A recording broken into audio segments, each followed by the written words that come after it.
Hi, boys and girls. It was so nice seeing you earlier on our Zoom chat that we had. There were about 16 students and Senora Nájera and me, and we just had such a great time. After the call ended or after the meeting ended, Senora Nájera and I called each other and we just said how wonderful, how sweet it was to see all of you and to be able to hear how you're doing and what you've been doing these past 2 weeks. And I just had a great time. So hopefully you will join us next week when we have another Zoom meeting.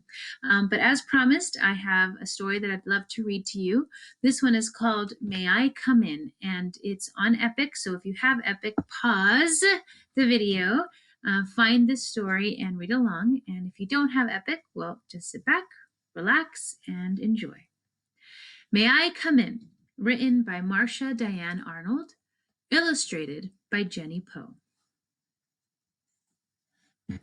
Rain poured, raccoon shivered, thunder roared, raccoon quivered. Lightning flashed, raccoon hid his head under his arms. Being alone on a night like tonight is scary. Raccoon grabbed his umbrella and hurried out the door. Swish, plish, raccoon splashed through Thistle Hollow all the way to Possum's den. Possum, old friend, may I come in? Raccoon shouted over the thunder. What bad luck, Possum replied. My den's too small for one your size. I don't know about that. That kind of looks like it could fit the raccoon. Swish, plish, raccoon splashed on through Thistle Hollow all the way to Quail's brambles. Quail, old friend, may I come in? What bad luck, Quail replied. My brambles are tight. You're too wide. Darn, that's the second person who tells him he can't stay with him. Swish, plish, raccoon splashed on through Thistle Hollow all the way to Woodchuck's hole. Woodchuck, old friend, may I come in? What bad luck, Woodchuck replied. I only have room for one to hide. Look at that space. He's got enough room for Raccoon. That's not nice. Raccoon stood shaking in the rain. His umbrella blew inside out. His fur felt wet and spongy. He sniffled as he thought of spending the night alone. On the edge of Thistle Hollow, beyond the rain and darkness, he saw a tiny light glimmering and shimmering. Oh, there's the light right there.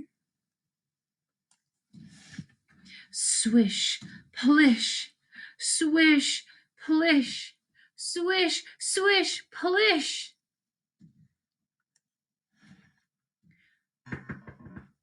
Rabbit, old friend, called Raccoon doubtfully. May I come in? Rabbit opened the door. Behind her, 10 little rabbits hopped and bopped to the raindrops. I wonder if they're going to let Raccoon stay with them. What do you think?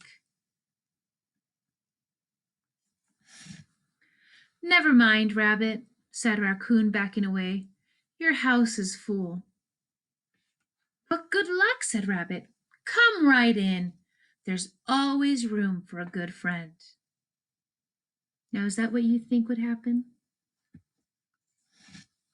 Rabbit led Raccoon to a cozy chair.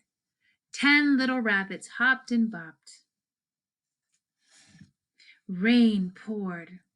Raccoon smiled. Thunder roared. Raccoon hummed. Lightning flashed. And the smell of carrot stew filled Rabbit's home. Yummy. Soon, a knock sounded over the thunder. 3 voices cried out from the rain and the darkness.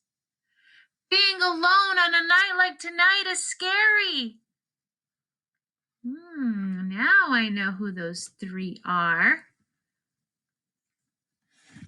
Rabbit opened the door to Possum, Quail, and Woodchuck. I love that little puddle beneath them. And 10 little rabbits hopped and bopped. What do you think is going to happen? Is the rabbit going to let them in? Is Raccoon going to have a problem with them coming in when all three of them told him that they weren't going to allow him in? We'll see. Raccoon and Rabbit looked at each other and grinned. What good luck, they said. Come right in. There's always room for all of our friends. And that's the end. So, boys and girls, as you think of this story, what do you think the moral or the lesson of the story is? Why do you think the author wrote this story? Think about it and then share it with your parents. Have a wonderful night, and I'll see you again on Monday.